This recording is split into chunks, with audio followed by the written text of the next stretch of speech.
Assalamualaikum, my name is Nurul Binti Muhammad Salim from Bachelor of Science Honours Biology UITM Perlis.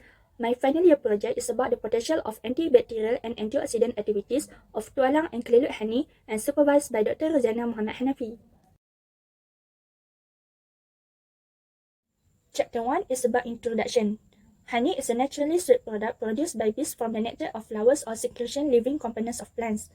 Nectar is collected by bees and carried into the hive, where the nectar is concentrated and subjected to enzymatic sugar modification process that result in honey production. As stated by Azman et al., tualang honey is a Malaysian wild pure multifloral forest honey named after one of the highest tropical rainforest trees, the Compatial excelsa tree, which is known locally as the tualang tree. The rock bee Apis dorsata produce honey on building colonies on branches of towering tualang trees, which are predominantly found in the rainforest of northern region in Peninsular Malaysia. Meanwhile, kelilut honey is produced by Trigona species, a stingless bee that gathers nectar from polyfloral source. The stingless bees construct horizontal pods composed of cerumen, a mixture of propolis and wax for their nest to store honey. Kelilut honey has distinct sour taste and smell. Next is problem statement. Antibiotics are a group of medicines that are used to treat bacterial infections in humans and animals. Antibiotics function by killing the bacteria or by inhibiting them from growing and multiplying. However, inappropriate consumption of antibiotics, such as overuse of antibiotics or taking insufficient dose not as prescribed by health professionals, may have favored the survival of resistant strains, hence potentially leading to antibiotic resistance. Antibiotic resistance can result from both mutations in the pre-existing genome of a bacterium or from the uptake of foreign DNA. Infectious microorganisms have the ability to adapt, and many have evolved resistance to the currently prescribed and newly developed antibiotics throughout time. Because of antibiotic resistant crisis, people start to change their focus toward natural products as alternative substitute for antibiotics. Values of tualang and kelilut honey should be raised to be one of the source to replace antibiotics because of their potential antibacterial and antioxidant qualities. For the significance of study, Malaysian tualang and kelilut honey have been documented to acquire potential antibacterial and antioxidant effects. Therefore, this study will be beneficial to make further assessment of tualang and kelilut honey that may be utilized as alternative to antibiotics to combat particular bacteria with minimal side effects or implications of excessive consumption. The objectives of this study are to analyze the antibacterial activity of tualang and kelilut honey by this diffusion method and to analyze the antioxidant activity of tualang and kelilut honey by DPPH radical scavenging assay. Chapter 2 is literature review. Antibacterial is considered as anything that kills bacteria or inhibits their growth or reproduction. Honey has antibacterial effect against both gram-positive bacteria as well as gram-negative bacteria, including antibiotic-resistant bacteria. According to Alberidi, many aspects have been proven to contribute to the antibacterial activity of honey, including its high viscosity due to a high sugar concentration and low water content. High viscosity aids in the formation of a protective barrier against infection. Aside from that, the mild acidity and hydrogen peroxide levels possess antibacterial properties. Since most bacteria grow in a pH range between 6.5 and 7.5, the acidity of honey, which range between 3.2 and 4.5, is one of important elements in its antibacterial activity.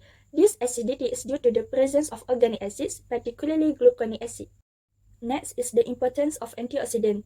In the mitochondria of oxygen-consuming organism, crucial metabolic process involving the reduction of oxygen to water take place. This is achieved through 4-electron reduction of oxygen during ATP synthesis.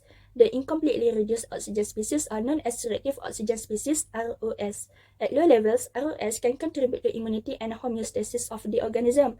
However, damaging effects can occur when ROS levels are excessive. Oxidative stress results when an imbalance between the generation of radicals and the inability of cells to eliminate the radicals occurs. Oxidative stress leads to many diseases such as diabetes, cancer, hypertension, chronic liver disease, cardiovascular disease, ulcerative colitis, and neurodegenerative disease such as Alzheimer.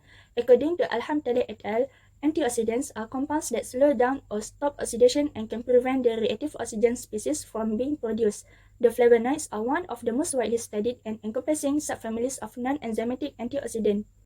Al-Hatamli et al. Claim that the quantity of hydroxide groups in the aromatic rings of antioxidants is relatively associated with their efficiency. Honeys with darker colors have been linked to higher antioxidant activity.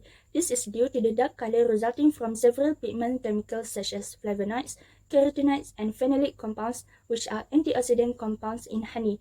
Based on a study conducted by Azman et al., tulang honey is primarily composed of monosaccharides, such as fructose and glucose, disaccharides, such as sucrose and maltose, several types of phenolic acid, such as gallic, caffeic, benzoic, salicylic, ferulic acid, etc., and flavonoids such as quercetin, camphorol, luteolin, epigenin, vitexin, etc.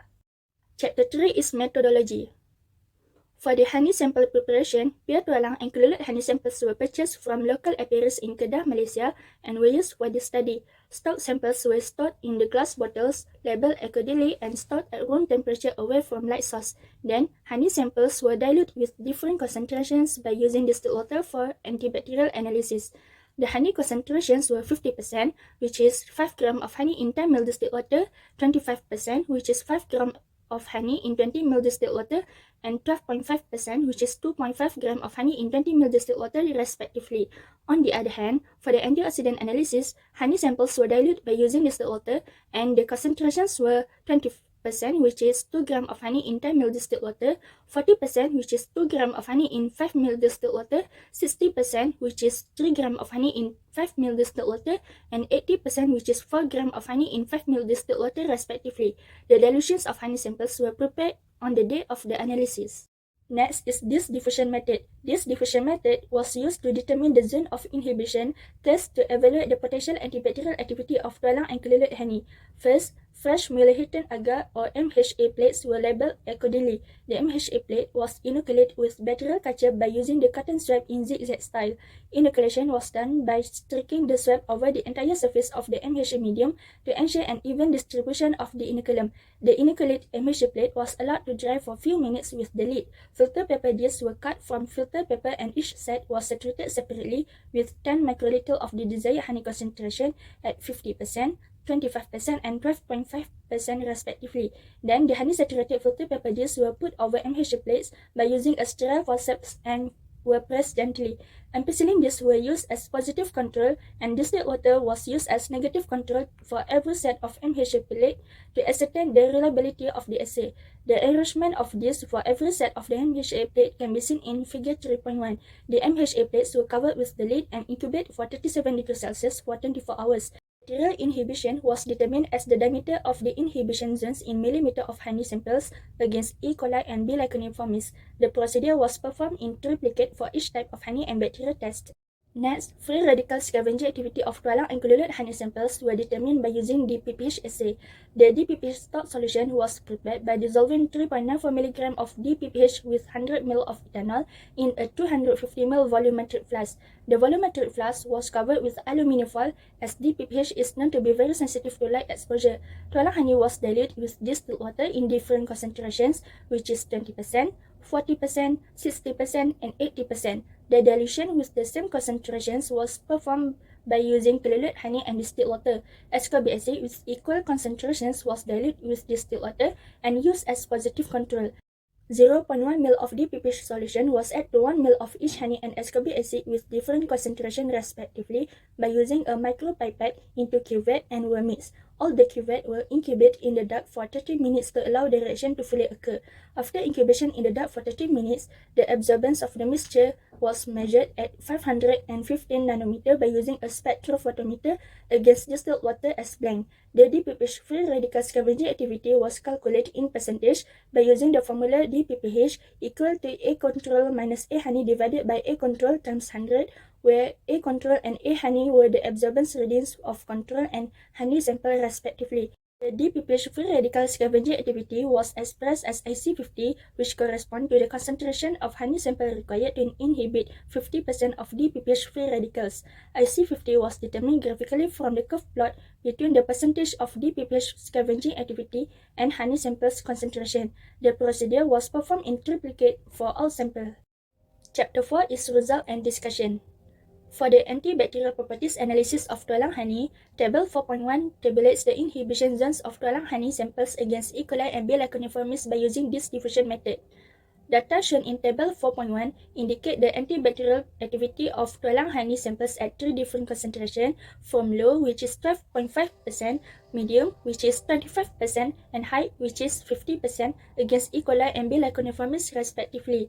Analysis of the data revealed that tualang honey with 50% concentration had a profound inhibition against gram-negative bacteria E. coli, which is average of 14.7 mm. In the case of gram-positive bacteria B. lyconiformis, maximum bacterial growth inhibition occurred at a concentration of 50% with average diameter of 13.3 mm. At low concentration of tualang honey, the growth of E. coli was inhibited by average 8.7 mm, meanwhile the growth of B. lyconiformis was inhibited by average 8 mm. It can be concluded that at any concentration, tualang honey inhibit the growth of E. coli more efficiently than B. lyconiformis. For the antibacterial properties analysis of colluted honey, Table 4.2 tabulates the inhibition zones of colluted honey samples against E. coli and B. lyconiformis by using this diffusion method. Data in Table 4.2 showed the antibacterial activity of colluted honey samples with different concentration, which is 12.5%, 25%, and 50% against E. coli and B. lyconiformis respectively. The data revealed that colluted honey was the most effective against B. lyconiformis at concentration of 50%, which is the average diameter of inhibition zone is 14.7 mm. In the case of E. coli, the highest inhibition of growth occurred at concentration of 50% colluted honey, which is average 12 mm. It is also clear from the data that 12.5% concentration of colluted honey inhibit the least growth of E. coli and B. lyconiformis among all of three concentrations stated in the data. The average diameter of inhibition zone of 12.5% colluted honey against E. coli was 8.7 mm. Meanwhile, the average diameter of inhibition zone of 12.5% colluted honey against B. lyconiformis was 7.3 mm. For both gram-positive B. lyconiformis and gram-negative E. coli bacteria, it revealed that at high concentration, which is 50%, colluted honey can inhibit bacterial growth more efficiently than the lower concentrations. For the free radical scavenger activity power and antioxidant content of tualang honey, the scavenger activity of honey samples was measured by a stable nitrogen-based radical, the DPPH. The DPPH was monitored by reduction of deep purple-colored DPPH radicals after receiving a hydrogen donated by free radical scavenger antioxidant from honey samples. Ascorbic acid was used as positive control in determining free radical scavenger activity. Table 4.5 and Figure 4.1 showed that 80% concentration of tualang honey had the highest DPPH free radical scavenger activity, which is 34.09%, followed by 60% concentration of tualang honey, which is 20.89%, then 20% concentration of tualang honey, which is 13.32%. However, the graph in Figure 4.1 is nonlinear, as at 40% concentration of tualang honey, the DPPH free radical scavenging activity was reduced, which is 8.55%. This is because the antioxidant mechanism can be affected by light exposure, and analytical technique also influence the result. Next is free radical scavenging activity power and antioxidant content of colluted honey. Based on data from Table 4.7 and Figure 4.2, the lower absorbance of a sample indicate the higher DPPH free radical scavenging activity power, and the higher concentration of colluted honey sample was required to scavenge 50% of DPPH radicals. DPPH free radical scavenging activity of 80% concentration of colluted honey was the highest, which is 55.3%, while 20% concentration of colluted honey was the lowest, which is 9.92%. Next is Chapter 5. In conclusion, for the antibacterial properties analysis, it was found that there were no significant unexpected results. The zones of inhibition for both tualang and colluted honey showed increasing in diameter with higher concentrations of honey when tested against E. coli and B. lyconiformis. This means that this diffusion method was reliable as antibacterial activity was positive in tualang and colluted honey. Next, in the data resulting from the DPPH assay, the graph of IC50 value for both tualang and colluted honey showed the increasing trend. Overall, the higher the concentrations of tualang and colluted honey, the higher the percentage of DPPH free radical scavenger activity in DPPH assay. For the recommendations, there are many directions in which this project could be taken next. The next most immediate and beneficial step might be another types of antibacterial analysis, such as MIC test or MBC test, and antioxidant identification through LCMS or HPLC analysis to further quantify the components in tualang and colluted honey. Furthermore, the project could also be taken to expand the variety of honey being tested, such as Manuka honey or Gelam honey. These are some of references that were used in the study. Thank you.